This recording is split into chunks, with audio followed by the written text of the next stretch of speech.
Halo rekan-rekan semua, selamat berjumpa lagi dengan saya Anggono Raras. Video kali ini temanya adalah evaluasi pengendalian organisasi. Setiap sistem perlu dilakukan evaluasi pengendalian. Begitu pula dengan organisasi. Pengendalian pada organisasi perlu dilakukan pada setiap tahap yang ada dalam satu sistem. Hal ini dimaksudkan agar target yang sudah direncanakan atau ditentukan dapat dicapai dengan baik. Evaluasi dilakukan dalam rangka pencapaian target tersebut. Agar sumber daya yang digunakan untuk mencapai target tersebut efektif dan efisien. Selamat menyaksikan. Akan coba melihat satu fungsi evaluasi. Jadi kalau perusahaan diibaratkan suatu sistem, maka ada 3 kotak yang bisa digambarkan, yaitu input, proses, dan output. Input ini sebagai awal daripada kegiatan satu sistem. Kemudian proses itu adalah pengolahan daripada input tadi. Jadi tergantung inputnya berupa apa. Kalau satu perusahaan tentunya membuat produk ya. Kita ketahui bahwa produk itu ada yang berupa barang, ada yang berupa jasa. Di mana kita sudah belajar barang itu tangible atau dapat dilihat, dipegang, dirasakan. Sementara kalau jasa itu sifatnya intangible. Intangible itu tidak dapat dipegang, tapi dapat dirasakan. Contohnya angin. Angin itu kita tidak bisa memegang angin, tapi kita bisa merasakan hembusannya. Jadi kalau kita ada di gunung, maka hembusan angin itu terasa dingin ya. Atau kalau di pantai, hembusan angin itu terasa sejuk ya. Kemudian selanjutnya hasil dari proses itu berbentuk output ya.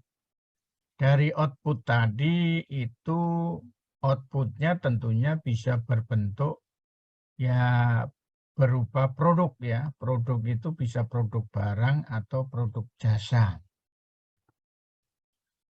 Nah, kemudian dari sistem tadi supaya output yang diinginkan itu sesuai dengan harapan atau sesuai dengan rencana atau sesuai dengan target yang sudah ditentukan, maka harus ada evaluasi. Sekarang posisinya kapan kita bisa melakukan evaluasi?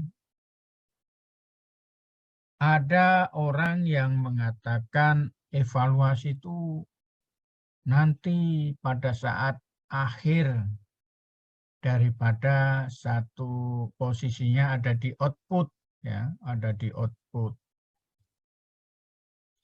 Jadi hal itu bisa-bisa saja untuk dilakukan, tapi bebannya akan semakin berat. Alangkah baiknya kalau yang namanya evaluasi itu dilakukan pada proses input, juga pada saat proses pelaksanaannya di sini. Jadi pada saat mulai input itu sudah ada evaluasi. Begitu pula dengan pada saat ada proses, ya. Sehingga di sini yang dimaksud dengan fungsi evaluasi itu adanya di semua tahapan, ya, adanya di semua tahapan. Baik itu tahapan input, tahapan proses, dan tahapan output. Sehingga pada saat input itu masuk menjadi proses yang akan diproses, itu input itu sudah benar. Sudah benar. Kemudian begitu pula pada saat proses itu sudah dilakukan evaluasi, maka output yang ada di proses ini hasilnya akan benar, Sehingga pada saat output itu terjadi, hasilnya bisa maksimal. Jadi itu gambarannya, ya, gambarannya. Baik, kita lanjutkan lagi. Berikutnya, sekarang apa yang perlu dievaluasi pada saat pada posisi atau tahap input?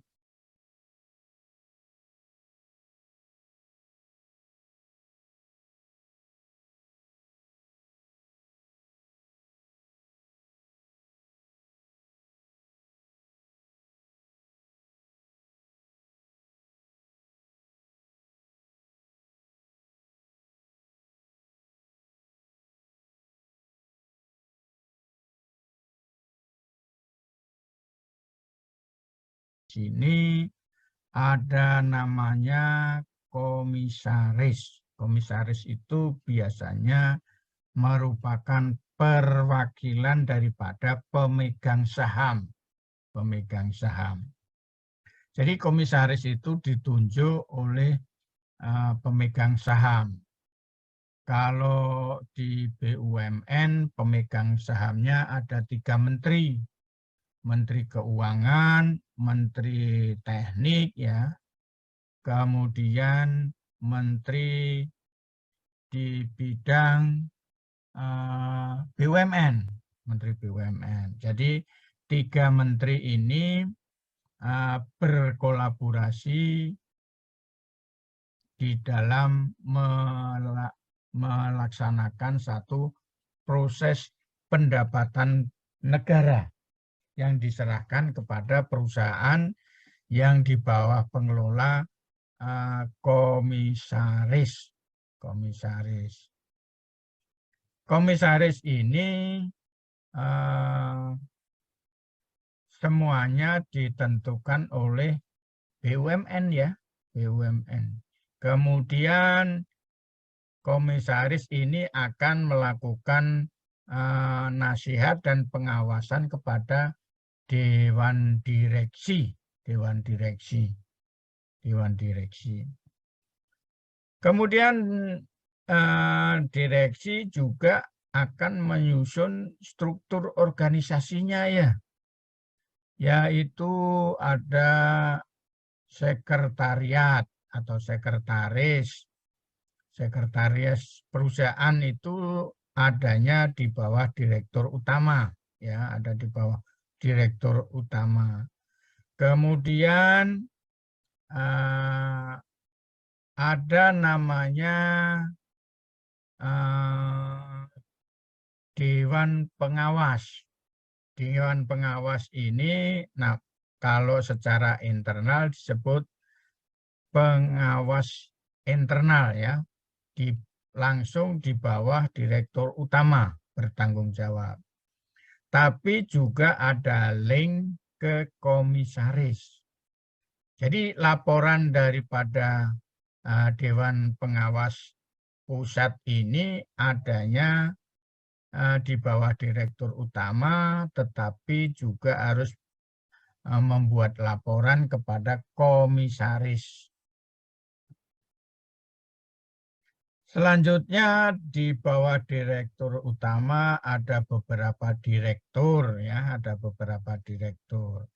Jadi direktur yang ada ini disesuaikan dengan situasi dan kondisi perusahaan ya. Masing-masing perusahaan berbeda-beda. Kalau di dalam contoh di sini ada namanya 5 direktur. Ada direktur verifikasi dan sertifikasi. Kemudian ada direktur administrasi dan keuangan. Ada direktur kelembagaan, ada direktur teknik dan operasi, ada direktur SDM, kemudian ada wilayah. Wilayah itu cabang-cabang ya. Cabang-cabang. Jadi ini prosesnya akan diaudit oleh Dewan Pengawas Pusat. Ya, Dewan Pengawas Pusat. Yaitu yang ada di bawah direktur utama, tapi bertanggung jawab kepada komisaris. Pada komisaris. Kalau di cabang-cabang gimana? Ya, di cabang-cabang yang memeriksa adalah internal auditor atau pengawas internal. Pengawas internal itu biasanya ada di bawah direktur utama. Sehingga internal auditor ini bisa mengaudit siapa saja yang ada di perusahaan tersebut. Jadi karena umpamanya skopnya besar, biasanya audit ini dilaksanakan setahun sekali. Setahun sekali. Itu karena masalah jumlah personil dan kondisi ya.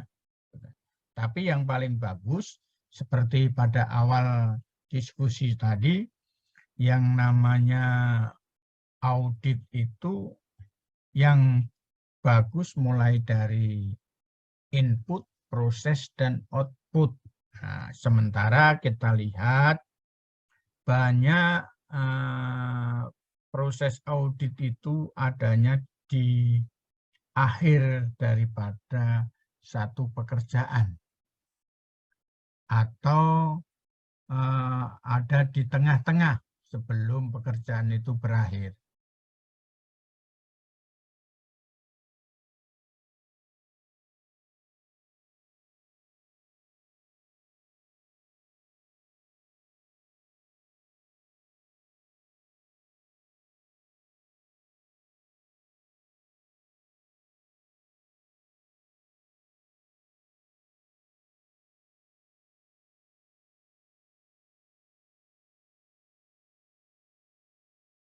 Secara umum itu ada 4. Yang pertama, masalah kepuasan pelanggan. Yang kedua, masalah laba rugi. Yang ketiga, masalah teknologi. Yang keempat, masalah kelaikan perusahaan. Jadi masing-masing posisi dari 4 yang diaudit tadi, dari output perusahaan, ini semuanya akan diaudit. Tentunya oleh orang-orang yang berkapabilitas di bidangnya masing-masing. Kalau kepuasan pelanggan itu akan diaudit oleh orang yang berkecimpung di dunia komersil atau pemasaran. Kalau outputnya laba rugi tentunya dari sisi keuangan. Kemudian kalau dari sisi teknologi, otomatis praktis dari sisi auditor yang punya kompetensi di bidang teknologi, yaitu engineer. Selanjutnya masalah kelaikan perusahaan, itu adalah orang yang terbiasa di bidang processing ya, operasional. Karena di dalam operasional tadi terbiasa menggunakan satu standarisasi yang berlaku. Jadi di sini evaluasi nanti outputnya ada 4. Tentang kepuasan pelanggan, tentang keuangan, tentang pemanfaatan teknologi, dan kelaikan perusahaan. Itu dari sisi sistem ya. Kemudian kita lanjut lagi tentang masalah proses evaluasi.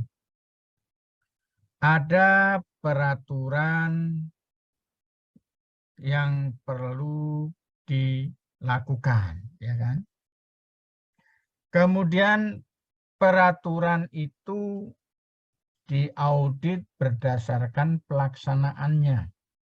Apakah peraturan tadi dilakukan oleh pelaksana di lapangan apa tidak? Kemudian dari sisi administrasi itu diauditnya berdasarkan kelengkapan. Kelengkapannya apakah sudah benar atau belum. Ya. Jadi masalah administrasi saja. Jadi artinya dokumentasi yang dicek apakah ada atau tidak ya. Jadi contohnya masalah perizinan. Kalau seandainya di dalam satu proses kegiatan itu membutuhkan izin, contohnya izin frekuensi, apakah izin frekuensi itu sudah diurus atau belum? Nah, itu merupakan satu evaluasi pada saat proses tadi ya. Kemudian masalah spesifikasi teknis.